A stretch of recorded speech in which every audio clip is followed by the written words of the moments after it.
Hello and welcome everybody to Richmond International Raceway. We're live in Richmond, Virginia, and we are going racing short track style here tonight.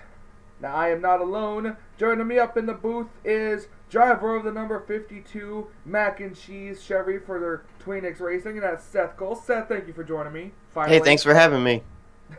Finally. Yeah. I've been freaking blowing up your freaking phone forever to try to come up here and co-commentate with me. Hey, supply and demand, busy, busy, busy. But finally was able to fit one in here. Heck yeah. Alright, so let's see if I can find a better picture. That's good enough. Alright. So Richmond, you know all about this racetrack, this nice short track under the lights. So tell me about it.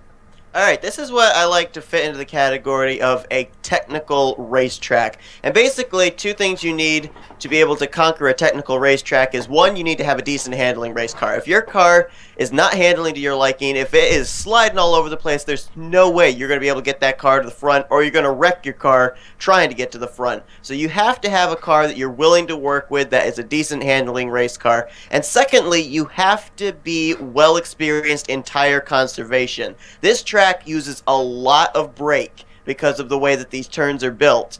And if you are not accustomed to using that brake and being gentle with it and easing on and off, you're going to use up your tires very early on, and that's really going to kill you as far as lap times and as far as being able to make and execute passes here. So for a lot of these guys here, a lot of rookies that I see starting up here at the front, they need to think in the back of their mind, hey, this is a long race. I got to pace myself. I can't go 110% at the drop of the green flag. I've got to conserve here so that way we can stretch as long as we can just in case this thing does go into a long green flag run, and that way they can have enough to be able to, maybe make this a 2 pit stop, maybe even just a 1 pit stop race for their team. Yeah, that was a lot. We all saw what happened last week at Kansas. We had early caution and a couple of drivers pit, thinking they could make it to the end, and they couldn't. And out of all that luck, Trent Dunham was able to pick up his 4th victory of the season because of all that. Actually, he held off the guy sitting on the pole right now, Carson Gum, who ended up using up all his race car with about 2 laps to go. But that's like you said, Carson Gum starting on the pole alongside him and a fellow Ford that is Luke Walker in the 16. So, with Ford's dominating the front 3 today, what manufacturer do you think will have the biggest edge coming into tonight? Well, when it comes to Richmond, I mean, a lot of times, a lot of the Chevys are the ones that are looked at. But the fact that the 22, the 16, the 6, yeah, they're all out, 2 of them are teammates, but the other one's out of a different stable. But still, the fact that they got track position on their side here tonight, I think, is going to be a key thing. It's not exactly the easiest track to pass at, being Richmond. And so, the best qualifying result you can get, the better. And with these guys starting up here at the front, they're going to be the ones that are going to be able to, in essence, what's the word I'm looking for? They're going to dictate the pace of this race. And so that's going to be a big factor, I think, for them, with the fact they're starting up at the front. Also, they're going to have a little bit clearer racetrack, not going to have to hit on the brakes with someone in front of them or anything. They're going to have the luxury of being able to have some clean racetrack, at least early on in this event. Yeah, that's actually really good. Actually, that's a really good explanation for that. Let's go track side to get the command and get this race started. Drivers, start your engines! God, I need to download a sound pack. I don't have a sound pack either. Well, engines are fired. We're going to wait and see as the cars roll off. Point leader Trent Dunham is going to start in the 12th position today. Will he be able to pull off a tremendous 5th win of the season? We probably won't even know. And now, as I'm going to go to vehicle here, let's look at our amazing starting lineup here. The starting lineup that costs so much money here. Oh. I know, it's killing me, these starting lineups. Them doggone budget cuts. I know, right? As you see here, Talladega winner James Silverfox didn't have a good qualifying run. He starts dead last. Here we go, coming to the green flag. 40 laps of racing, short track racing, pit stops probably. Here we go, green flag is out. And be on the lookout for drivers to try and get some rubber there on the high side, because you can bet up at the front near the end of this race, some driver's going to want to try and utilize that runoff of turn 2 or 4 to try and go for the win. Carson Gum wasting little time. He's already out to a very good lead. And we got a battle on behind him between Austin Mongold and Luke Walker. I'm not rightly sure that maybe Walker was hanging back a little bit to allow his teammate to go ahead of him, and then maybe the 16 was going to try and slide down to the low side underneath the 6, but apparently that did not work out the way they planned. No, not at all. And we all know how strong of a car the Penske Racing duo is, so it's not a surprise to see how big of a lead he has already. As already the caution has not come out yet, surprisingly. Now here's our Daytona 500 winner, Dougie Shears. He finished second at Talladega. He's right behind the guy he helped push to the win there. So what do you think for the Toyotas? This is called the Toyota Owners 400. And it doesn't look like Toyotas are going all that well right now. No, not right at the moment they are. But I'll tell you right now, I mean, Richmond is a track where a lot of strategy happens. I mean, people think of strategy and they think of places like restrictor plate tracks. They think of Michigan. They think of Chicagoland. But no, the short tracks really have a lot of strategy that come into play as well. And with the fact that we know these drivers are more than likely going to have to make pit stops, I mean, these guys at the back, yeah, they could be just riding around right now, but at the same time, they could be conserving. I mean, this is a track, I didn't mention, that you can end up rolling into the corner and save a little bit of fuel every now and then, and that could help you stretch it out if this thing goes into a long green flag run. That could be what those Toyotas are doing there at the back. And right now we're looking at points leader Trent Dunham. He has one full race. Oh, the 14 and the 51 make contact there. Yeah. Oh, wow. More contact. Trent is one full race ahead of second place in points right now. He is... this is going to be funny to say because he despises this driver. But Trent, honestly, is the Kevin Harvick of the Budweiser All-Pro Series. He is, but you know, one thing that I've noticed, too, is he's come in with the mentality now of, okay, I've got all these wins under my belt, but he's not willing to rest on his laurels and say, okay, now I know that I'm definitely going to make it into the chase. Now let's just, you know, be conservative. You saw that move he made 3 wide into the corner with Alex May in the 14 Chevy. I mean, this guy wants to win as many races as he can this season. He's still got the aggressive attitude, and quite honestly, knowing that you're going to make the chase, you don't want to go into the chase and try and go from conservative mode back into aggressive mode. You want to stay in aggressive mode, and that's exactly what Trent's showing here tonight at Richmond as he's making some pretty dicey moves. Yeah, and Trent, he last across the line in 12th. We're at to see where he comes across now. He's right behind Benjamin Miles. He might have already cracked the top 10. I'm not sure. Let's see as he crosses the line here. Nope, he's in. No, he's about 12th place right now, I think. Yeah, he's still in the 12th position. We're going to kind of go up to the pack up, talk about Penske Racing. Dylan Young already in the top 10 as well. He's in 8th place, but his teammate right now is the leader. He has a very healthy lead right now over second place, over a second, and gaining. Yeah, and the fact that he's gaining is due to the fact that his teammate is back there in a pretty heated battle with the 48. I mean, these two continue to race amongst themselves. Their concentration is divided between racing with each other and then trying to run down that 22, and now the 48's finally going to clear. So now maybe that lead Carson Gum's had may get chipped away little by little. Yeah, Cody Lamas, he hasn't had such a stellar season as, you know, his usual NR luck. But, yeah, Cody Lamas has a pretty tough time. Yeah, he's just cleared for second. He doesn't really seem to be pulling away all that much, but it's a gap now back to second place is 1.5 seconds pretty much. Now, if that 6 stays tucked behind the 48, now it certainly wouldn't seem like it being a short track, but the draft actually does work here. If you can have a couple of drivers lined up behind you, you actually can produce more speed on a lap than a driver running all by himself. And if that 6 remains behind the 48 for a couple of laps, they may be able to chip away little by little on the lead that the 22 has been able to open up of Carson Gum. As we're looking here from the spectator camera, you can just see how big of a lead that actually is between first and second.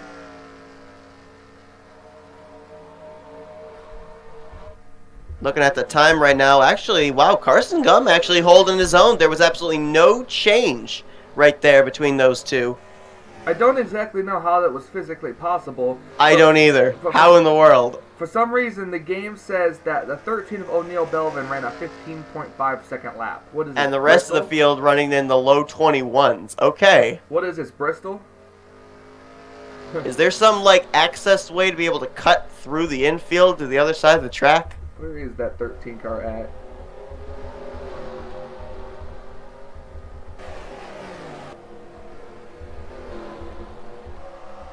Wait a minute. Is he out of the race? I hope not. Apparently so. He is out of the race. Oh, he got a camshaft problem. Well. So I'm trying to figure out here how, even with a camshaft problem, the only thing I can think of is that he possibly blew up, came to a stop on the track, and then teleported to pit road, which, if his pit stall was ahead of the start-finish line, that would still score a lap for him. So that's the only way I could possibly think of, is with a return to pit glitch past the start-finish line, that he would get that kind of a time. Yeah, it might have been. I don't know. I can't believe that, though. Didn't even see it. Wow, look at the gap now. Wow, 2.18. And this is exactly what Carson's got to do. He's just got to try and, little by little open up the distance. The only thing I'm worried about, though, is I can't really tell. It doesn't really look like he's pushing that car hard into the corners, but he doesn't want to get too sizable a lead and use up his equipment. I mean, if he can remain at status quo and be in conservation mode, then, I mean, that's one strong 22. But if he's pushing it right now, I mean, that tire wear is going to come into play here at some point, and I don't want to say this, but he could end up really hurting himself as far as how soon he may have to come to pit road. He was, look, okay, he ran a 21.93, and Cody Lamas ran a 22.04. That's almost right, so they're tenth of both a second faster. Yeah, they're both running about maybe 9/10 slower than their fastest laps. So they're both around on the same page. So the fact that right now both of them are on the same kind of status quo right now, I think, yeah, that benefits the 22, at least for the moment. We have 4 Fords in the top 5 right now, and the 1 Chevy, which is Cody Lamas, and then the 1 Toyota, which is Daniel Voiles in the 83, running in 6th. Yeah, and Daniel Voiles was the only one of the Toyota group that really had a good qualifying run. I think he started this race from the 8th position. It was either 6th or 8th. It was on the outside of rows 3 or 4. And so the fact that he's been able to stay up here is good. But like you said, this race being sponsored by Toyota. But right now, the only representative they've got at the moment is Daniel Voiles in that 83. And look who's made it into the top 10. Slowly working his way up there, Trent Dunham. And, I mean, I don't think Trent Dunham came into this race with the mentality of, okay, we're going to win this thing. But I think he wants to still make a statement of, put me wherever you want to in the field. I'm still going to get up there and get a solid top 10 run. Yeah, and that's pretty much what you're going to need if you want to be a champion. You got to have good consistency. He's already locked himself into the chase with 4 wins. And yeah. So he's pretty much him, Silver Fox, let's see, let's go through everyone who's locked themselves a spot in the chase so far. That would be this guy right here, Dougie Shears. He's locked himself in for winning the Daytona 500. Oh, and I have done the math, by the way, and even if we have a different winner between now and the end of the regular season, there will be at least 1 spot left to fill in for a non-winner. So we got Dougie Shears, he's won already. Who else is on? There's Silver Fox. He's won at Talladega a couple weeks ago. We all know about Trent Dunham. So Trent's a 4-time winner. He's locked himself in. Right. And there's Stephen Pollard III with his win at Atlanta, locked himself in, or most likely a spot. So as far as I know, we still only have 4. No, we have 5 different winners. I think 4 or 5. You got Alex May also going to victory lane. Who won at Auto Club, who's running right in front of his partner, and pit stops! Here they come down for pit stops, and just wow. I'm looking at the time, look at the score monitor, and look at the lead. Yeah, right now that lead is huge. And the interesting thing is, too, that all these drivers from about, I'd say, from second on back decide to come to pit road this time. This is going to be interesting. Carson Gumb's not going to be coming to an empty pit road. There's going to be a lot of drivers leaving their pit stalls as he comes in for his green flag stop. I think somebody stayed out. I thought the 38 might have stayed out, but I think he's in this same lap. Trying to find him. Oh, Poteet! Oh, look out, little contact there, Dylan Poteet. And Cameron Pemberton. Yeah, this pit road is treacherous.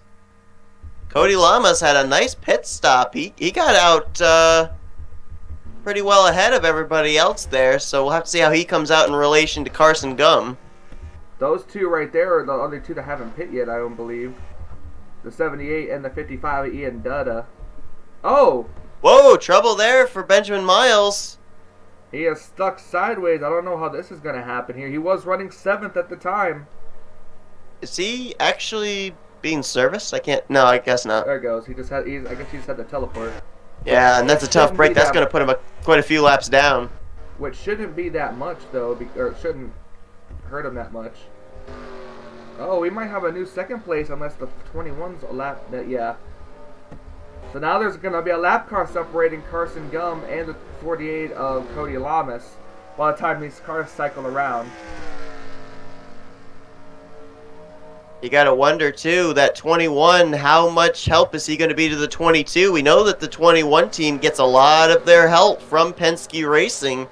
And if that 48 gets to his back bumper, how much defense is he going to play?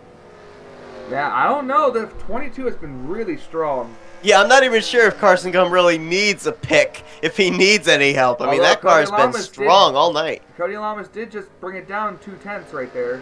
It was 1.6, now it's 1.4.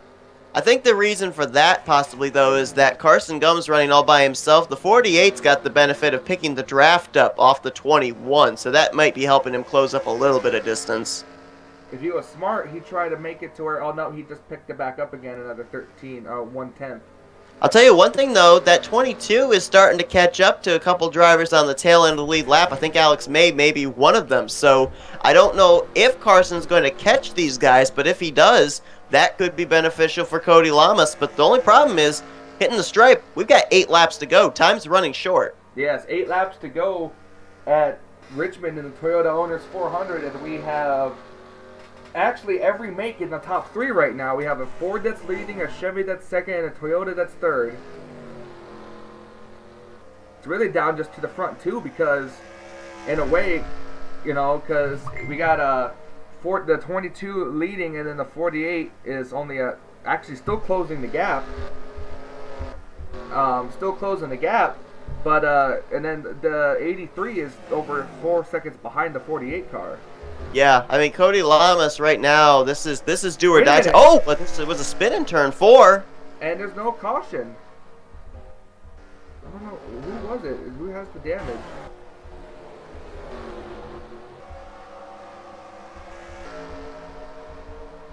I can't find anybody with damage. It doesn't look like there's anybody on pit road. The only driver I saw looked like he could possibly be in trouble might have been the 19 of Silver Fox, but I couldn't tell if he had any right side damage or not. It's not going to be enough for this 48 car if he doesn't hurry up and catch him or something, because it's down to 1.17, but time is really running out. Yeah, and I'm not rightly sure even if that caution had come out, if that would have really helped the 48. Oh, there it is, right there. Dougie Shears. Yep, there's the damaged car. I'm not sure what happened with Shears. Only thing I can think is he may have got tapped in the left rear. Car slid up the track. Rear of the car gets into the wall. Right side of the car gets into the wall. He was able to keep it straight, keep going. 22, you can clearly see how he kind of just slid up right there. And that lead, it got chipped away a little bit more, but I'm not really sure. Cody Lamas at this point has to chip in each lap by 6/10, and I just don't see that happening because he hasn't even gotten around the 21 yet. No, he's just holding them off right there. So he needs Carson Gum to make a mistake. Talk about a late entry, the last chance to get into the All-Star race. And it's not like Carson Gum's had a dismal season. He's 16th in the point standings, so he's been fairly consistent. But this is going to look really good for him as far as his resume here in his rookie season. Yeah, and definitely with the win coming to the white flag. Oops. And like we said, track position really counts here. He started on the pole. He's looking to go coast to coast. Carson Gillum hugging the yellow line. He's had an okay season. He's 16th in the point standings, but this win could get him a spot in the chase. Carson Gillum off of turn number 4. He will win the Toyota Owners 400.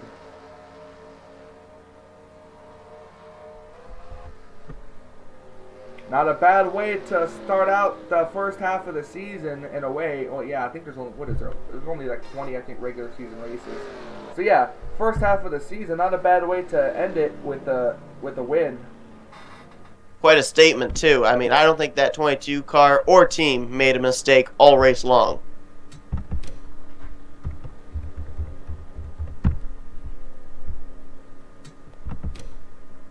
And as you see, the standings are official. Trent Dunham comes away with a 5th place finish, so a good top 5 for the point leader. Yeah, and he earned each one of those spots too. I mean, he had to fight his way up. I think it was from 12th position. That's the outside line he started in. He worked his way up to 5th place. Imagine what would have happened if he was on the inside line. But yeah, so Carson Gillum walks away with the win. Cody Lamas walks away with a 2nd place. Very tough 2nd place for Cody Lamas, but a very well-deserved 2nd place knowing his luck in the season so far. Then you have Daniel Voiles, Preston Plord, Trent Dunham 5th, Connor Breton 6th, Austin Mungold 7th, Nick Altendorf in 8th, Dylan Young 9th, and yours truly Seth Colder over there right here next to me. He finishes 10th place. Very good run by Seth Colder. The power of mac and cheese. Steve Pollard, Kyle Matthews, Charles Jackson, Luke Walker, and Jessica Villanueva round out the top 15. Oh yeah, Seth, I got a question to ask you too. What were you thinking at Talladega when you saw Charles wreck and you just ran right into him? I don't know. I was perplexed by the mayonnaise. I couldn't help it. The rest of your top 20 is Dylan Poteet, Robert Wagner, Cody Hagan, Cameron Pemberton, and Anthony McCurry. And not a bad run for the Audi at his home track. No, not really. Peter Saviano, Joshua Collard, Larry Hagan, Joseph Srigley, James Silverfox, Pichu London, Ian Dutta, James Shelley, Dusty Allen, and Lisa Gonzalez round out your top 30. Now here's something I want to do real quick, as you guys can see. I want to see what happened with Dougie Shears. Right, so and just looking down through the rest of the finish results from 35th on down, I'm pretty certain, with the exception of the 11 of Shears, I'm pretty sure everybody else, the reason they were so far back, it was something to do with that round of green flag pit stops, whether it was they got made contact with somebody else or they got forced out of their pit stall like we saw with Benjamin Miles. I mean, I think that was why they all finished a lap down. Speaking of Benjamin Miles, I think he has something to do with this. Look, he slid right up into the 44 of Jake Haynes right here. You see him right there? And then the 44 just turns him right into Dougie Shears. And Shears just slams the wall along with the 44. Jake got some good damage there, too. Yeah, Jake Haynes. The 33 car got sideways right there, trying to avoid it. But surprisingly, that didn't bring out a caution. I think the reason that didn't bring out the yellow flag, the 11 car was not really at a 90-degree angle, and the fact that he was able to keep it together, that was a great save by Dougie. But I would question what debris might have been left over there in 4. Yeah. But like we said, well, at least we know now what happened with Dougie Shears. But he probably wouldn't have to worry though, because like I said, he's the Daytona 500 winner, and he won. And he's won here. Well, no, he's not won here, but he's got a good chase spot already if he can stay in the top 30 in points. Yeah, it's always good to have that win. Takes a lot of pressure off of you, no matter what bad luck might come your way in the next few weeks. And now Carson Gum's going to be able to enjoy that luxury. Yes, sir. Well, Seth, thank you for joining me up here in the commentator's booth. Thank you for having me. Anything you want to talk about with the NNSCRA upcoming? Any events, anything like that? Well, the only thing that I've got right now that's currently in the works is, of course, the Snickers Cup Series All-Star Race. I'll be having, as usual, Dylan Poteet in the booth with me for that. And then with the NNSCRA kind of sizing down a little bit on its schedule, we've only got, I think it's 7 races after the All-Star Race and the chase begins. So it's getting down to crunch time over there. Yes it is. And, well, this has been a very, very fascinating race here at Richmond. The official winnings go to Carson Gumman, the 22. He's already in victory lane out of his car, pouring champagne on people. And so our next race is actually the All-Star race. So the All-Star Open is actually up next in the scheduled recordings. So, like I said, thank you again, Seth, for joining me up here in the booth. It was very, very fun. Hope we can do this again. Sounds good to me. Thanks for having me. Alright, this has been... Actually, you know what, Seth? You can go ahead and do your NNSCRA outro. Alright, if you guys enjoyed this video, be sure to give it a like. Subscribe to join Michael Norman's McKinley Man 93 group. Here come your official full results. Well, actually, you're looking at them right now. The point standings are coming up next. You'll see who is currently won and locked themselves a spot in the chase. And after that comes the amazing outro. So, we'll see you guys next time here on McKinley Man 93's channel. So, when we go to... like I said, next week we're off to Charlotte for the All-Star Race weekend. Until we meet again.